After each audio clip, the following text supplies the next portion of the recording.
Olá, bom dia, graça e paz. Chegamos a 1 Coríntios capítulo 10, nessa série de vídeos comentados do relógio de oração. Não devemos tentar ao Cristo, amém? Como alguns israelitas fizeram, né? E, infelizmente, eles servem como exemplo para que nós não façamos as mesmas coisas que eles, né? A idolatria e o culto dos demônios, a liberdade e o amor fraternal. É muito importante nós entendermos isso. A liberdade cristã tem seus limites, né? Não inclui flertar com a idolatria, embora os ídolos sejam nulos, os poderes demoníacos que estão por trás deles são reais. A história ilustra o perigo da autoindulgência. Israel teve experiências de redenção que se comparam à água do batismo e o comer e beber a ceia do Senhor. Mas muitos pecaram e foram destruídos. Essas mesmas lições aplicam-se hoje. Esse texto e textos relacionados dão garantia completa e coerente para o estudo dos crentes no Novo Testamento, de passagens do Antigo Testamento, para tirar lições de afirmações e analogias. Ou seja, tudo que foi escrito no Velho Testamento foi escrito para que nós aprendamos algo e não venhamos a cair no mesmo erro que eles. É interessante, né? Aqui vai citar alguns erros que eles cometeram, como por exemplo, né? Idolatria, pecados relacionados às relações sexuais ilícitas, prostituição, entre outros. Amém? Vai falar também sobre murmuração, né? Que é o ato de você não desenvolver uma vida satisfeita e alegre, mas viver reclamando e murmurando, coisas comuns, mas que levaram, né, à disciplina e à destruição dos israelitas. Então, Paulo diz aqui: ora, irmãos, não quero que ignoreis que nossos pais estiveram todos debaixo da nuvem, e todos passaram pelo mar, e todos foram batizados em Moisés, na nuvem e no mar, e todos comeram de um mesmo manjar espiritual, e beberam todos de uma mesma bebida espiritual, porque bebiam da pedra espiritual que os seguia, e a pedra era Cristo. Ou seja, a passagem no mar, a nuvem, a coluna de fogo, o maná, tudo aquilo eram figuras que representavam o Cristo que haveriam de vir. Promessas que se manifestaram ao povo de Israel, mas que apontavam para o Messias que viria, o Cristo o Salvador. Versículo 5. Mas Deus não se agradou da maior parte deles, pelo que foram prostrados no deserto.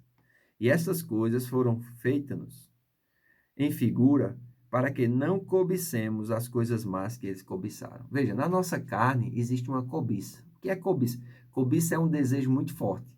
E nós temos que ter cuidado para, pelo Espírito, crucificar a nossa carne. Daí a importância da leitura da palavra, daí a importância das orações de consagração e de entrega, aí a importância de congregar fielmente, de levar a sério a sua vida com Deus, porque a sua carne, ela não se converte, ela precisa ser crucificada, e somente pelo Espírito nós podemos fazer isso. Então, se você nasceu de novo, você precisa andar nesse novo estilo de vida. Paulo vai dizer aqui no versículo 7, não vos façais, pois, idólatras, como alguns deles, como está escrito, o povo assentou-se a comer e a beber e levantou-se para afogar. Olha o exemplo de idolatria. O povo sentou-se para comer e beber e levantou-se para afogar. É uma vida mundana. É uma vida que tem um ventre como Deus, né? Então é muito importante nós sabermos que o nosso Senhor, né? Ele é outro, é Jesus. E nós não podemos usar da idolatria, né? Amar o mundo, as coisas que no mundo há, ter apego aos bens materiais. Nós precisamos saber que isso precisa ser crucificado na nossa vida. É uma coisa fácil? É impossível para o homem fazer isso. Só é possível fazer na força do Espírito e pelo poder do nosso Deus, né? Então ele vai continuar. Versículo 8. Não nos prostituamos, como alguns deles fizeram, e caíram num dia 23 mil. Olha, a prostituição está ligada à porneia, a palavra no grego. Toda relação sexual ilícita. E nós somos tentados com relação a essas coisas. E precisamos, pelo Espírito, também mortificar a prostituição, que é obra da carne. Não tentemos a Cristo, como alguns deles também tentaram, e pereceram pelas serpentes, né? Tentar a Cristo não é fazer Cristo cair, não. Tentar a Cristo é duvidar da obra de Cristo, é duvidar das suas promessas, é duvidar da sua palavra. Nós precisamos confiar em Deus. Existe uma luta tremenda, né? Entre aquilo que se vê, aquilo que se ouve, aquilo que se sente e aquilo que se crê. E nós só podemos ficar com um, porque ou nós estamos em fé, ou nós estamos sendo levados pela incredulidade. E precisamos ficar firmes naquilo que nós temos escrito. 4 vezes está escrito na Bíblia: o justo viverá pela fé. Então, fé é um estilo de vida. Amém? Então, ele vai dizer aqui também, versículo 10, e não murmureis, como também alguns deles murmuraram e pereceram pelo destruidor. A murmuração é algo terrível. O murmurador é amigo do destruidor. Tem gente que nunca está satisfeito, está sempre reclamando, reclama da vida, reclama da água, reclama da chuva, reclama do sol, reclama do calor, reclama do frio. Não murmureis, amados. Seja grato. Coloque louvor na sua boca, coloque adoração. Amém? Versículo 11. Ora, tudo isso lhe sobreveio como figuras e estão escritas para aviso nosso, para quem são chegados os fins dos séculos. Aquele, pois, que cuide estar de pé, olhe para que não caia. Versículo 13. Não veio sobre vós tentação senão humana, mas fiel é Deus, que não nos deixará tentar acima do que podeis. Antes, com a tentação, dará também o escape para que possais suportar.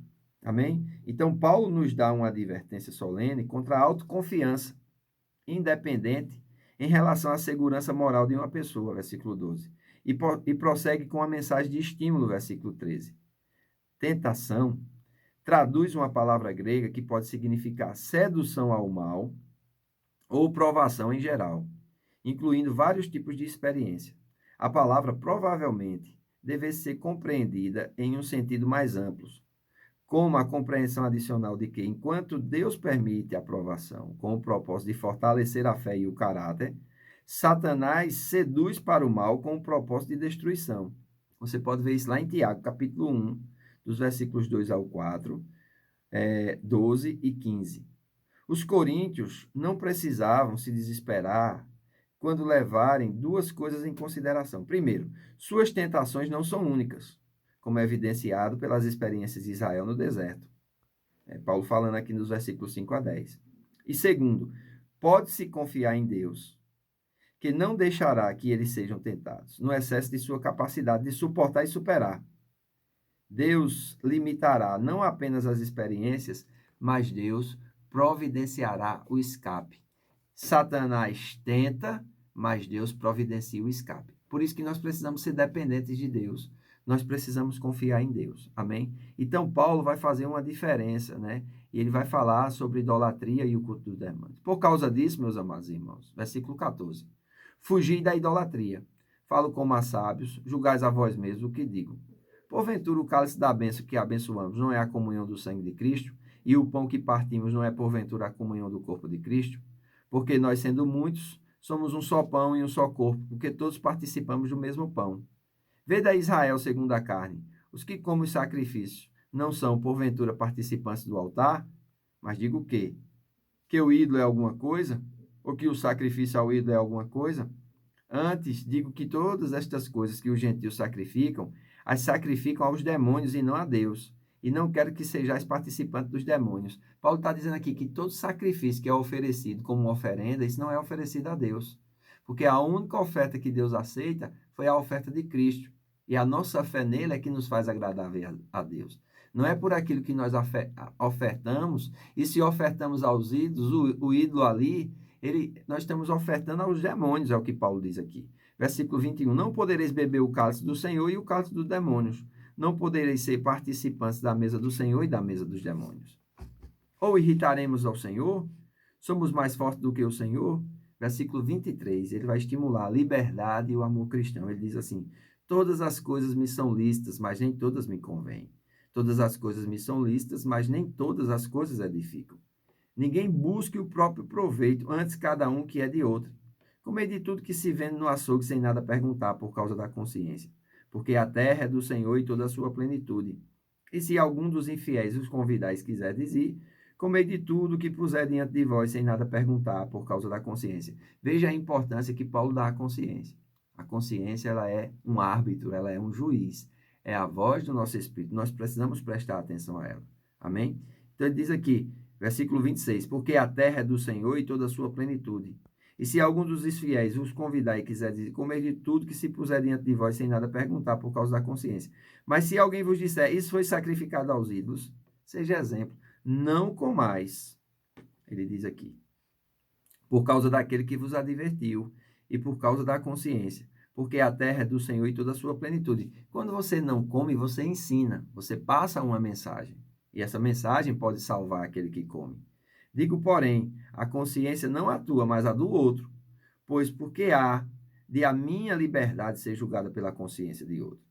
E, se eu, com graça, participo, porque sou blasfemado naquilo porque dou graças. Portanto, quer comais, quer bebais, ou façais qualquer outra coisa, fazei tudo para a glória de Deus. Portai-vos de modo que não deis escândalos nem aos judeus, nem aos gregos, nem à igreja de Deus. Como também eu em tudo agrado a todos, não buscando o meu próprio proveito, mas os de muito, para que assim possam se salvar. Então, Paulo ele dividia três categorias de pessoas: judeus, gentios e a igreja de Deus. E na interpretação das dispensações, nós precisamos separar cada grupo desse para fazer a correlação e saber interpretar as coisas do fim, como arrebatamento da igreja, a volta de Jesus e o julgamento dos mortos. Então é muito importante nós atentarmos para isso, esses três grupos de pessoas, e não usarmos da liberdade que Cristo nos deu para nos tornarmos escravos novamente do pecado. Não.